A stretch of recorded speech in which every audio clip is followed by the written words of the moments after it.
Bienvenue sur le site Torah Or. Voilà, on va faire un cours sur, pour se préparer à Lag Bomer, la date d'Eoula d'unification, de mariage entre Rabbi Shimon Bar Yochai et Hachem.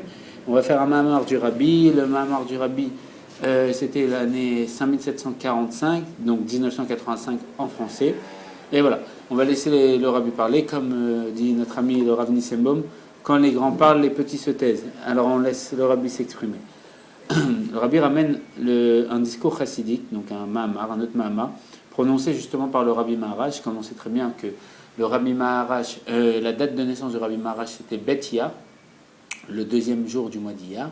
Et vu que c'est à proximité, on va dire à proximité à 2 semaines, vu que à 16 jours de la Iloula de Rabbi Shimon Bar Yochai, donc il ramène son Mahamar qui parle justement de Lag Baomer pour essayer d'expliquer, de comprendre Lag Baomer. D'accord ? Vu que c'est à proximité, c'est pour ça qu'il en parle, pour honorer le Rabbi Maharaj, dont la naissance était dans le mois d'Iyar, tout simplement. Alors, le slogan là-bas, il avait un slogan dans ce Mahamar. C'était quoi ? C'est le slogan, en vérité, c'est tout, si on peut dire. Chaque rébéim avait une nekuda, si on peut dire, un enseignement particulier, une nouveauté. Et la nouveauté que le Rabbi Maharash a donnée, lui, il expliquait comme ça.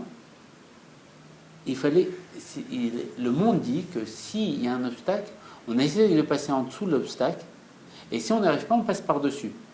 Et le Rabbi Maharash, son état d'esprit, c'était justement, on passe directement dessus. On n'essaie même pas de passer en dessous. On n'essaie même pas de s'habiller dans les voies de la nature pour passer. C'est-à-dire que, on va dire comme ça, Dieu nous dit de manger cachère, d'accord ? Alors il y en a qui vont essayer de s'arranger pour... Le Rabbi Maharash, il dit on saute, on mange quoi qui se passe au cachère, qu'on ne mange pas. Toujours on va au-dessus des choses. On ne cherche pas à s'arranger dans les choses. On passe toujours au-dessus de la nature. On va au-dessus, on impose Dieu quoi qu'il se passe. On dit sur le Rabbi Maharash que lui dévoilait le Shem Elohim, le nom de Dieu qui est écrit et qui est lié à la sévérité, au fait d'imposer sa rigueur, et que quand il arrivait dans un endroit, le Rabbi nous explique que les paysans, dès qu'il arrivait dans quelque part, une fois, tous les paysans se sont prosternés devant lui parce qu'il dévoilait cette rigueur. Il s'opposait aux Russes à l'époque, il voulait obliger les Juifs à faire la guerre, et ils ont voulu obliger son fils qui était le Rabbi Rachab, et de là faire un général qui était très contre le judaïsme, et il voulait faire justement un exemple du fait qu'il va prendre le fils du Rabbi, et le Rabbi Maharash est parti le voir, il a fait très attention à toi parce que si tu t'en prends, tu vas le payer très cher, et il est mort dans d'atroces souffrances. Une fois, il y a un ennemi à lui qui lui a fait un geste obscène, et quand il a fait ces gestes obscènes, le Rabbi Maharash l'a regardé et son doigt est resté bloqué. Et il est mort dans des atroces souffrances. La femme de l'autre personne qui a voulu mettre son fils en prison, elle savait que ça venait du Rabbi Maharash, elle est venue pleurer le Rabbi Maharash pour qu'il fasse en sorte que son mari ne meure pas, et il n'a rien voulu savoir. Il dévoilait en vérité la suprématie du peuple juif.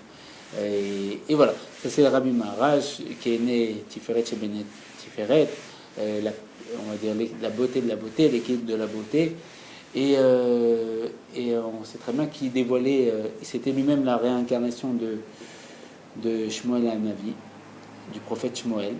Le prophète Shmuel était même venu à sa Brit Mila, et il avait demandé au Tzemar Tzedek, à son père, de le nommer sous son nom. Et il expliquait qu'à la fin de sa vie, il a dit voilà, je suis arrivé à la fin de ma vie, et j'ai 100 ans, alors qu'il n'avait pas 100 ans. Il avait, il me semble, 52 ans. Et le Shmuel Hanavi est parti, il me semble, à 48 ans. Je ne sais pas si... Alors Shmuel Hanavi est parti à 52 ans, et lui, il avait atteint 48. Donc ça faisait l'équivalent de 100. C'est pour ça qu'il avait dit j'ai 100 ans. Parce qu'en vérité, c'était sa réincarnation à Shmuel Hanavi, qu'on disait sur Shmuel Hanavi qui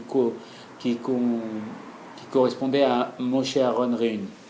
C'est même pour ça que Korah s'était rebellé contre Moshe, parce qu'il voyait que sa descendance, qui était Shmuel Hanavi, était plus élevée que celle de Moshe, parce qu'il réunissait les deux en une seule entité. Voilà. Bon, c'est une grande parenthèse. On va laisser le rabbi expliquer.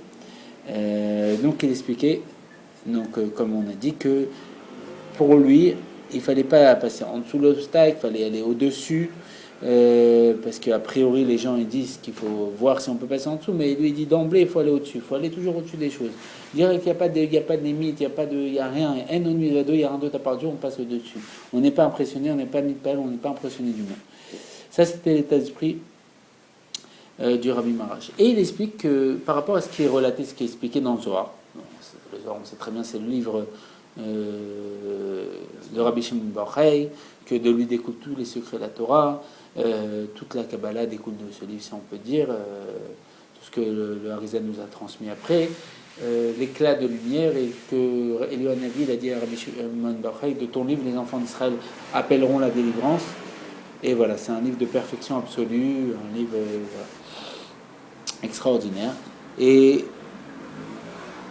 c'est expliqué là-bas qu'on prononce ça devant Rabbi Shimon bar Yochai des éloges redoutables. On lui a dit des éloges extraordinaires à Rabbi Shimon bar Yochai. Ainsi, Rabbi Yehuda, il appelait Rabbi Shimon Shabbat.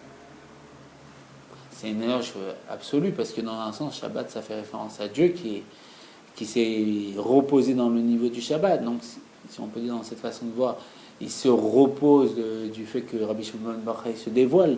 Donc c'est vraiment... Et il disait comme ça, quel est le visage du maître?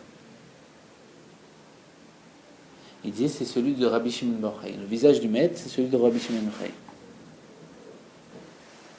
Pourquoi?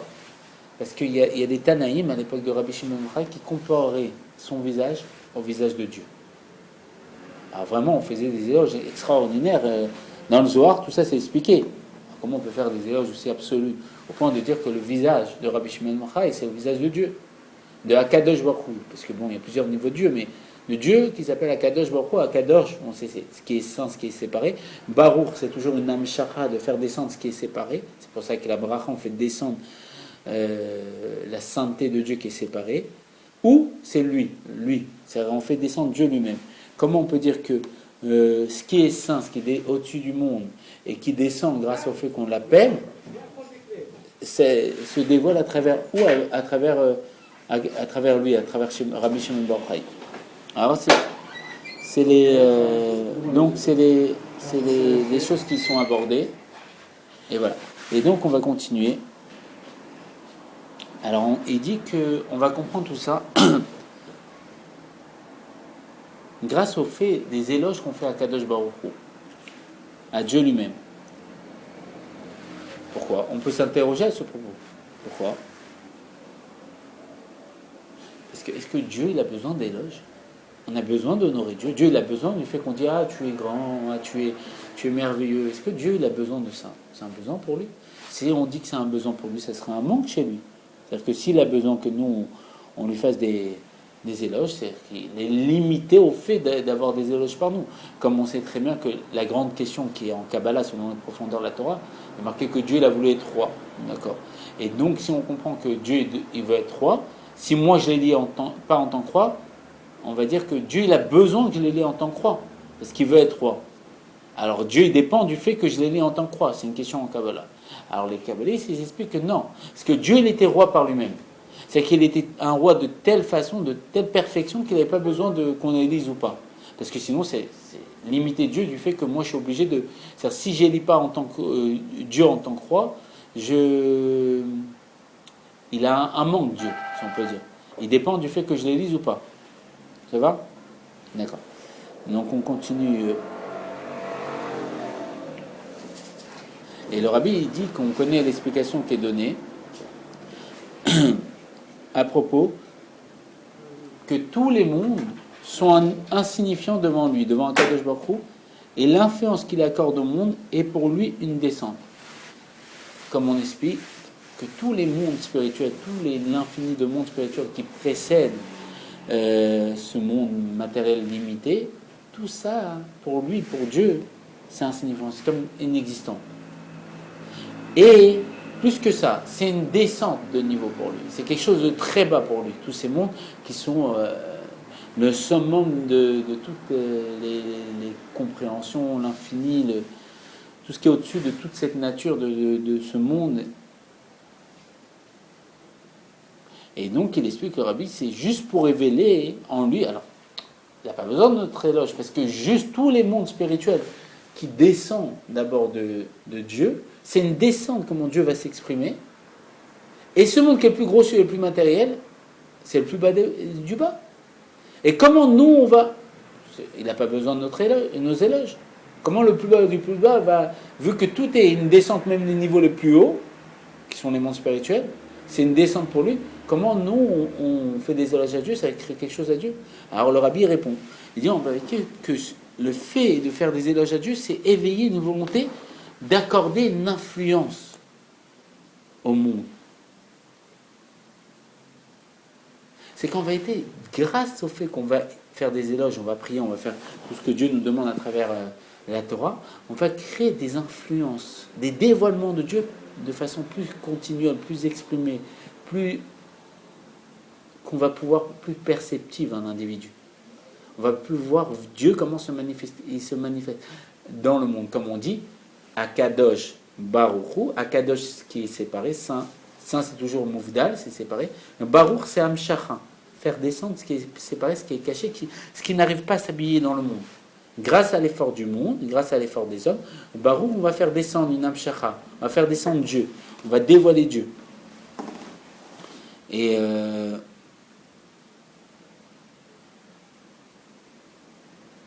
c'est le seul moyen qu'on a pour pouvoir faire lier Dieu et le monde, lui faire des éloges. Et c'est ce qu'expliquent nos sages. Nos sages, ils expliquent ça. Par rapport aux règles de la prière, et c'est repris dans le derrière Misotera, le chemin des Misot par le Semar Sedek. Nos sages expliquent ça, dont la mémoire est une bénédiction. Un homme doit toujours prononcer l'éloge de Dieu. D'abord, et après il doit prier. Ensuite, d'abord on doit faire l'éloge de Dieu, dire comment Dieu est extraordinaire, avoir une conscience de comment il est extraordinaire, et après on prie.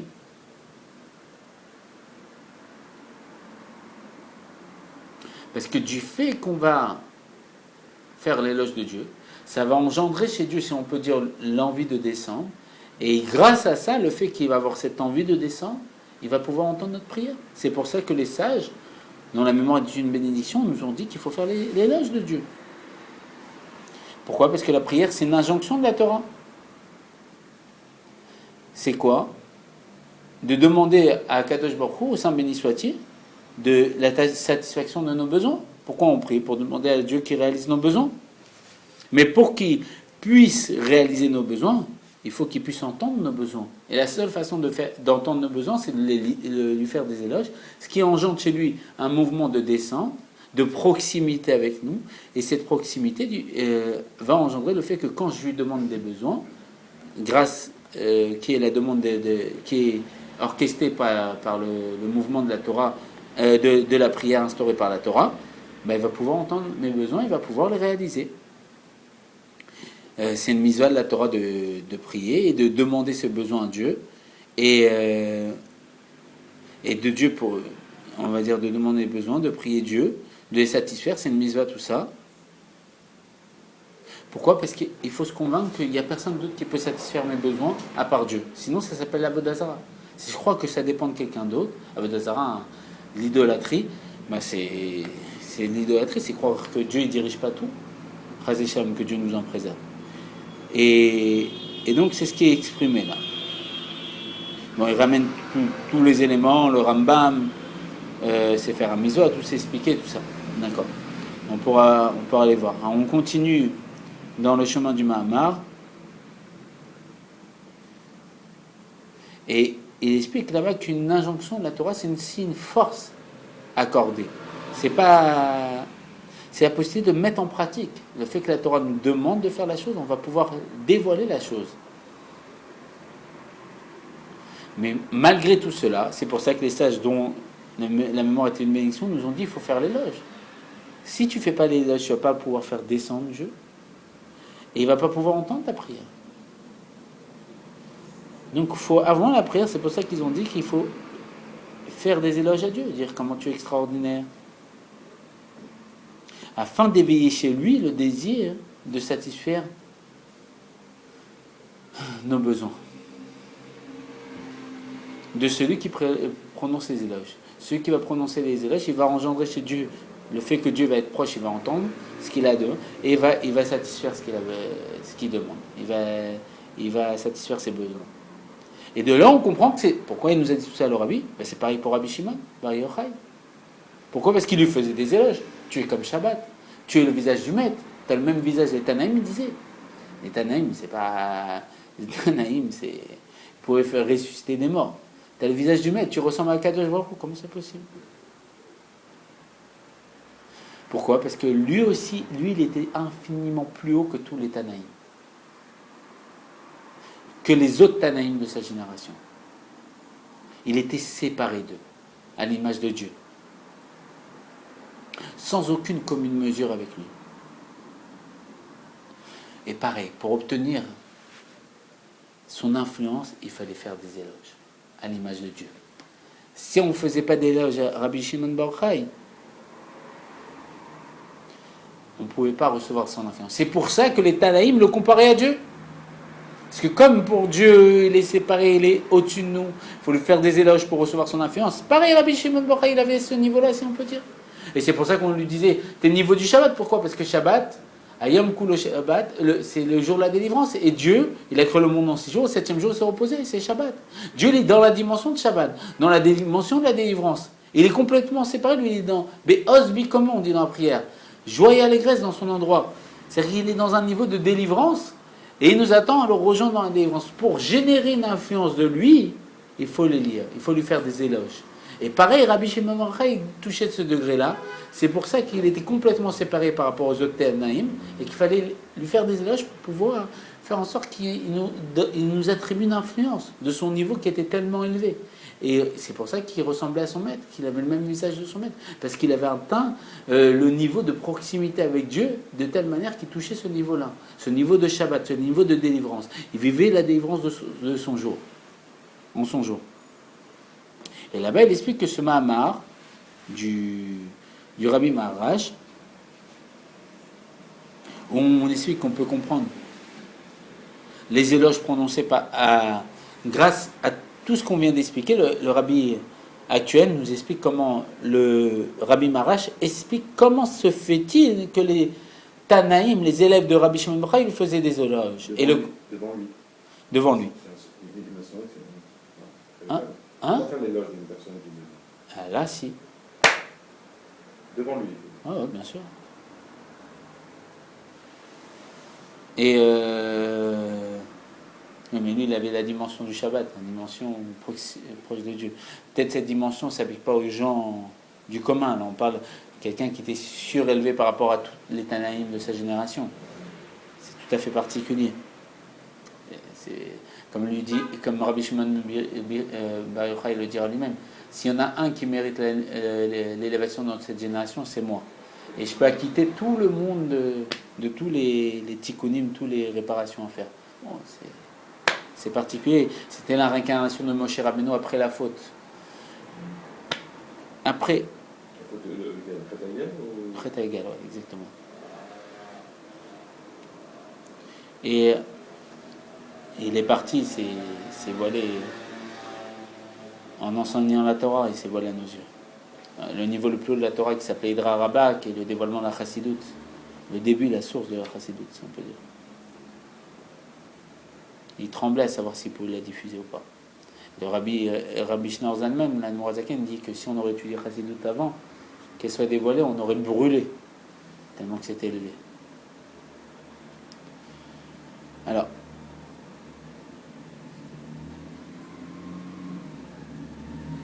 il dit là-bas dans le discours chassidique, le Mahamar du Rabbi Maharash, qu'on peut comprendre les éloges de Rabbi Shimon Bar Yochai, que les Tanaïm font à Rabbi Shimon Bar Yochai, d'après les éloges qu'on fait à Dieu. Et là, apparemment, il nous a expliqué pourquoi, et il va peut-être peaufiner, il va aller encore plus profondément, plus dans les diyokim, les précisions.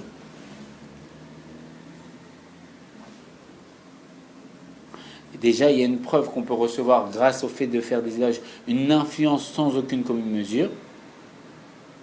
Parce que pour recevoir cette influence, parce que lui, il est complètement séparé, les mouvdal à l'image de Dieu, il faut lui faire des éloges pour qu'il puisse nous accorder cette influence. Comme ça a été expliqué bien plus haut. Donc, ça veut dire que la distance qui sépare les Tanaïm de Rabbi Shimon bar Yochai, elle était pareille ici, à celle qui existe entre la créature et le créateur. Le froche. Ouais, bien sûr. C'est ce qui est écrit. Exactement. C'est ce que le Rabbi dit dans ses mots. C'est-à-dire que la séparation de niveau entre les Tanaïm de sa génération et Rabbi Shimon bar Yochai était telle celle de la créature et de Dieu. Marash ou Rabbi... Le Rabbi Marash dit ça dans son Mahamar et le Rabbi le ramène dans son Mahamar. Il nous fait revisiter avec sa façon de l'exprimer. Donc il était sans aucune commune mesure avec les Tanaïm, les sages de son époque. Et on sait très bien, hier c'était l'Iloula de Rabbi Meir Balanès, et Rabbi Meir Balanès, il y avait, je sais pas ce qu'ils avaient orchestré avec Rabbi Akiva, mais Rabbi Akiva a donné le kavod, comme quoi le meilleur élève c'était Rabbi Meir Balanès. Rabbi Shimon bar Yochai il n'avait pas compris, et après Rabbi Akiva il a dit, de toute façon, toi, il n'y a que Dieu et moi qui savons ton niveau. Personne ne sait ton niveau. Pour nous sous-entendre que le niveau de... Et là, ça confirme tout ce qu'on est en train de dire. Et sûrement, le Rabbi, peut-être, il va le ramener, cette histoire. Parce que les autres élèves, ils avaient un rapport, si on peut dire, avec Rabbi Meir Balanès, parce qu'ils arrivaient à percevoir le niveau. Le fait de percevoir la chose, c'est qu'on a quand même un rapport, on arrive à voir la chose. Comme on peut voir avec nos yeux jusqu'à une distance, mais à un moment, on ne peut plus voir. Il faut un télescope. Et ça, le niveau de pouvoir voir, si on peut dire, je donne un exemple, le niveau, ils arrivaient à percevoir le niveau de Meir Balanès. Mais pour percevoir le niveau de Rabbi Shimon bar Yochai, il fallait un télescope. Et il n'y avait que Rabbi Akiva que lui, si on peut dire, avait le niveau de voir avec le télescope, qui voyait le niveau de Rabbi Shimon bar Yochai, et qui dit que Dieu et moi qui connaissons comment tu es élevé, qu'au point que personne ne peut voir ton niveau excepté moi et ton maître, moi et Akadosh Baruch Hu. Et de là, on voit que ça confirme cette histoire et on comprend cette histoire qu'il y a eu. Et donc, il explique que c'est expliqué dans le Mahamar. On prend toujours le Mahamar du Rabbi Marash. Comprenons ça devant Rabbi Shimon bar Yochai, des éloges redoutables. Le terme redoutable s'applique en l'occurrence au fait qu'il n'y a aucune commune mesure. Au point de susciter l'effroi. C'est-à-dire quoi l'effroi? C'est-à-dire quelque chose vraiment, une prise de conscience comme ça. Parce que c'est vraiment au-dessus de tout niveau de perception et de compréhension. Et c'est pour ça que c'est employé au-delà de l'admiration, au-delà de tout. Alors là, on a fait le premier chapitre, on refait le Kitsur. Alors, on fait l'éloge de Akadosh Baruch Hu, de Dieu, pour attirer une influence, pour éveiller en lui la volonté de générer une influence dans les mondes. Et grâce à ça, il va descendre plus proche de celui qui fait des anges, il va entendre ses besoins et il va les réaliser devant lui. Et c'était pareil pour Rabbi Shimon bar Yochai, qui était infiniment plus haut que tous les autres Tanaïm. Ça, c'est le Kitsur, c'est le résumé de tout ce qu'on a fait. Maintenant, on passe le terme, on aborde le deuxième Pérec, le deuxième chapitre vu qu'on est dans les termes redoutables et tout, on se prépare, mais bon. Deuxième chapitre du Mahamar. Le Rabbi nous explique que l'explication de tout ça, c'est écrit. Il ramène un passage de Micha. Les puissants et Tanim sont les fondements de la terre. Alors, ça veut dire quoi? Alors, il nous explique que Etanim, c'est l'anagramme de Tanaïm. Les puissants, c'est comparé au Tanaïm. C'est pour ça qu'il ramène ce passage de Micha. Et le fait que c'est le même anagramme, Ça fait référence, c'est les puissants de la terre, c'est les Tanaïm. Et Étanim, ça veut dire. Tanaïm, Non, Étanim. Etanim, Etanim, c'est les puissants. Les puissants. Les puissances.